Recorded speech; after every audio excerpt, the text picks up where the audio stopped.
नमस्कार दोस्तों, इस वीडियो में जिस स्टॉक के बारे में हम बात करने वाले हैं उसका नाम है लॉयड्स इंजीनियरिंग वर्क्स लिमिटेड।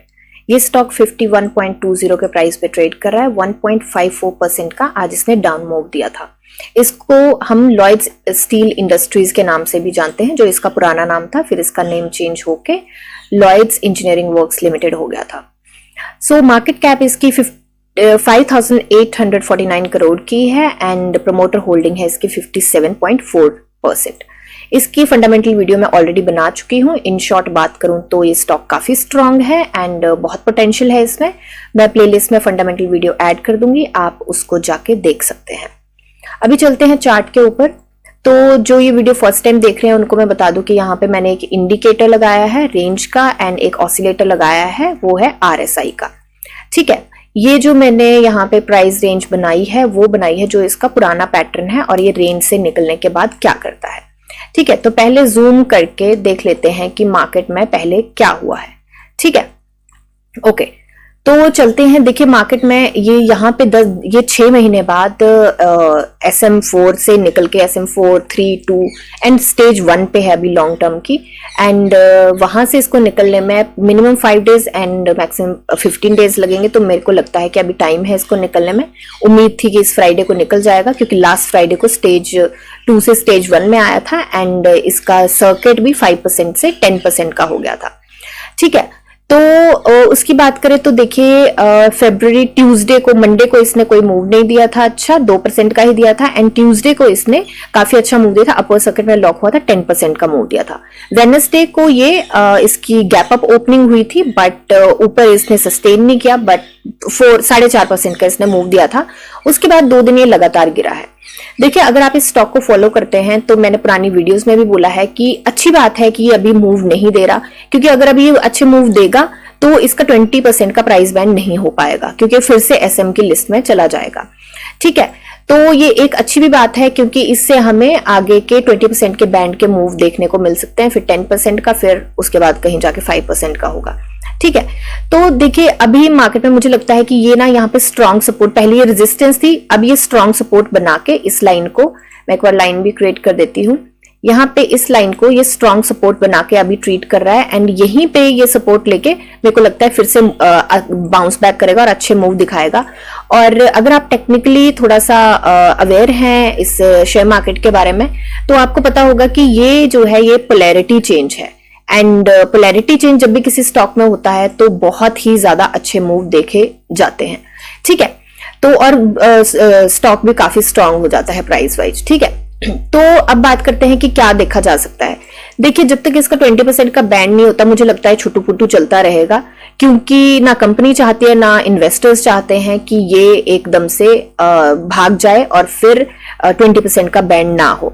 ठीक है, यहाँ पे तो मेरे को लगता है कि मार्केट का 2-3 दिन तो ये तो मुझे लगता है कि कुछ शायद प्रॉफिट बुकिंग देखी गई है या थोड़ी सी मेरे को लगता है कि ताकि ये उसमें ना जाए, SM की दूसरी स्टेज में ना जाए, उसकी वजह से यहाँ पे थोड़ा सा इसको सेलर्स का दबाव रहा है एंड ये तो मार्केट गिरी थी तो उसकी वजह से भी एंड बाकी सेलर्स का दबाव भी हो सकता है थोड़ा सा। तो आगे क्या देखा जा सकता है, देखिए वॉल्यूम भी अभी कम है बट मुझे लगता है कि नेक्स्ट वीक में शायद ये वीक के ट्रेडिंग डेज के बीच में ही SM से निकल जाए। अगर नहीं निकलेगा तो यूजुअली फ्राइडे को निकलता है, usually most of time share सारे फ्राइडे को ही निकलते हैं SM लिस्ट से। तो जब ये निकलेगा तो धमाकेदार ही इसके आगे रिस्पॉन्स रहेंगे।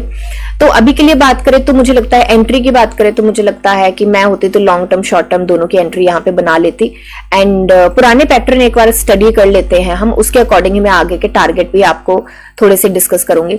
देखिए ये जब पिछली बार निकला था, जब इसने स्टार्टिंग में मूव दिए थे और 5% के सर्किट से इसने मूव दिए थे, 5% का बैंड था इसका, तो अक्टूबर 2021 में इसने मूव दिए थे एंड ये निकला था 3 रुपए के आसपास, ये था रेंज से जब निकला था 3 रुपए के आसपास था एंड 3 रुपए से ये चला गया था 28 रुपए पे।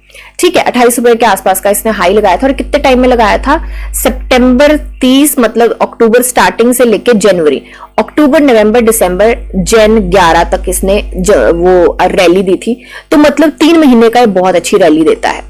ठीक है, अब यहाँ पे देखिए जब ये रेंज से निकला था तो ये कितने रुपए पे था, 15 रुपए के आसपास था। उसके बाद ये कंसोलिडेट किया है एक बार, 15 रुपए के आसपास था एंड 15 रुपए के बाद थोड़ा सा ये मूव दिए इसने, बहुत अच्छे दिए, बट जो एक्चुअल में चला जून जुलाई स्टार्टिंग में चला एंड इसने अगस्त स्टार्टिंग में तक के मूव दिए। तो जून जुलाई अगस्त सितंबर एंड अगस्त तक के मूव दिए। अगस्त, तो 2 महीने के इसने काफी अच्छे मूव दिए। तो देखिए यहाँ पे 2 महीने के मूव लेके चले, हम 2 महीने के लेके चलते हैं। तो पहले जब इसने मूव दिए थे तो इसने 800% के आसपास दिया था। अभी जब इसने मूव दिए थे पिछले साल, वो इसने लगभग 300% के आसपास दिया था। तो मैं यहाँ पे उसी हिसाब से लेके चल रही, मैं 300 भी नहीं लेके चल रही, मैं 800 भी नहीं लेके चल रही, मैं यहाँ पे पौने 300 के आसपास लेके चल रही हूँ, मतलब 265% के आसपास लेके चल रही हूँ। और उस हिसाब से मैं अपने टारगेट लेके चल रही हूँ 175 के। अगर ये इसका पुराना पैटर्न है कि जब ये रेंज से निकलता है तो इतने मूव देता है, तो ठीक है। पहले 800 थे, फिर 300 हुए, तो मैं अभी इसके थोड़े से कम भी करूं, इसके उसके हिसाब से थोड़े से कम भी करूं, तो मैं यहाँ पे 200% के मूव अगर मैं लेके चलूं तो 200% भी आप देखिए कि 150 के आसपास ये दौड़ता हुआ हमें दिखाई दे रहा है। पुराने पैटर्न की बात कर रही हूं मैं, कोई प्रेडिक्शन नहीं कर रही हूं कि इतना हो जाएगा, नहीं होगा, बट देखा जा सकता है 2 या 3 महीने में मुझे लगता है कि यहां तक ये पहुंच सकता है। देखिए ऑर्डर बुक बहुत अच्छी है, टेक्निकल इसके स्ट्रांग है, फंडामेंटल इसके स्ट्रांग है, एंड कंपनी के विजन जो है आगे के 5-10 सालों के वो बहुत अच्छे हैं। डिफेंस के इसको ऑर्डर मिल रहे हैं, सेक्टर इसका बहुत स्ट्रांग है, इंफ्रास्ट्रक्चर के लिए बहुत अच्छा है, दूसरा स्टील में है ये बेसिकली, एंड बाकी डिफेंस के ऑर्डर्स के लिए बेसिकली इसका नाम चेंज किया गया था। एंड अमेरिका की कंपनी से इसका एक टाई अप हुआ है, उनकी टेक्नोलॉजी ली है इन्होंने। तो अगर कहीं कंपनी की टाई अप कर रहे हैं, टेक्नोलॉजी वहां से बाय कर रहे हैं एंड वो सारी चीजें कर रहे हैं, तो ऑफ कोर्स कितने लाखों करोड़ों रुपए लगा के वो टेक्नोलॉजी बाय कर रहे हैं, जॉइंट वेंचर कर रहे हैं। जापान की इन्होंने एक टेक्नोलॉजी ली है, तो वो सारी चीजें देख के चले अगर आप, तो मतलब ये एक हिडन चीजें हैं, रीड बिटवीन द लाइंस वाली चीजें हैं कि अगर वो सारी चीजें देख के चलेंगे आप, तो इस स्टॉक का, इस कंपनी का फ्यूचर और विजन काफी ज्यादा स्ट्रांग है।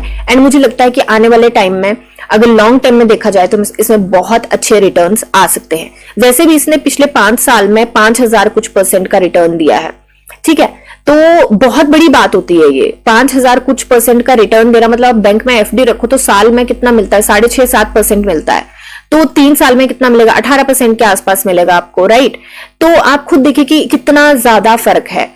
तो नो डाउट मैं ये भी बोलती हूँ शेयर मार्केट में रिस्क भी होता है, पर आप हमेशा अपना स्टॉप लॉस लेके चलिए। अगर आप अपना स्टॉप लॉस लेके चलेंगे तो मुझे लगता है कि रिस्क को आप मिटिगेट कर सकते हैं, ठीक है। तो अभी एक बार इसकी न्यूज देख लेते हैं। प्राइस बैंड जो मैंने बात करी 10% का है अभी, एंड न्यूज की बात करें तो न्यूज अभी कुछ आई नहीं है मार्केट में जिसके इसके अप डाउन में फर्क पड़ेगा, बट ये वैसे ही ब्रेकआउट के लिए तैयार बैठा है। तो मुझे लगता है कि आने वाले 2-3 महीने तक मुझे लगता है कि ये 200 के आसपास के टारगेट हम देख सकते हैं। रेस्ट कोई बाय सेल होल्ड की रिकमेंडेशन नहीं है, एंड अपनी एनालिसिस कीजिए, जानिए समझिए पढ़िए और फिर इन्वेस्ट करिए। Thank you, have a happy weekend and happy investing.